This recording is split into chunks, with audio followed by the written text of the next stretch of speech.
Hello বন্ধুরা, তো আজকে আমি রান্না করব আলু কোয়াশ দিয়ে পনির। তো কীভাবে রান্না করি ওটা তোমাদের সাথে শেয়ার করব, চলো দেখে নাও।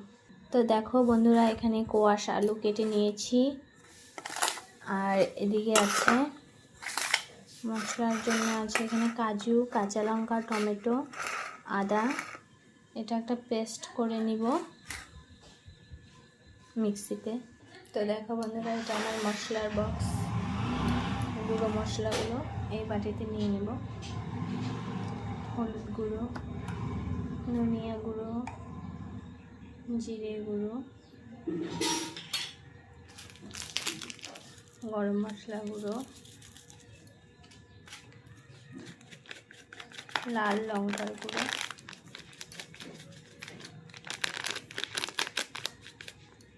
তো এটা এখন একটু জল দিয়ে ভিজিয়ে রাখবো।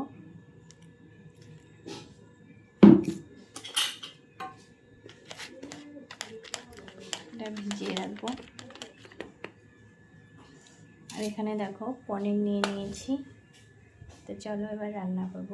রান্না করার আগে এই মশলাটা এখন মিক্সিতে করে নেব।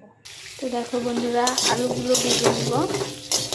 আর আলু ভাজা হয়ে গেলে তখন আবার কোয়াশগুলো একটু ভেজে নিব।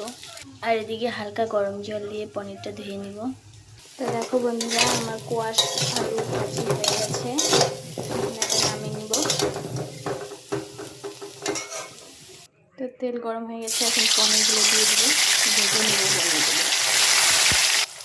তো দেখো বন্ধুরা, পনির ভেজে নিয়েছি। তো আজকে সোমবারের জন্য আমাদের নিরামিষ রান্না করছি। এর জন্য পনির ভাজা তেলেই দিয়ে দিব এখন দারচিনি, এলাচ আর গোটা জিরে ফোড়ন দিব।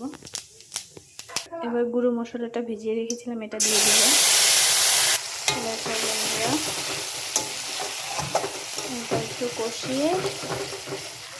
এটা একটু কষিয়ে নিয়েছি। এবার দিয়ে দিব যে কাজু, কাঁচা লঙ্কা, আদা বেটেছিলাম যে এটা দিয়ে একটু কষিয়ে নিব। সামান্য একটু জল দিয়ে দিব, না তো লেগে যাবে কাজুটা। তো দেখো বন্ধুরা, একটু চিনি দিয়ে দিব আর একটু লবণ দিয়ে দিব। সামান্য দিয়ে আর একটু কষিয়ে নিব।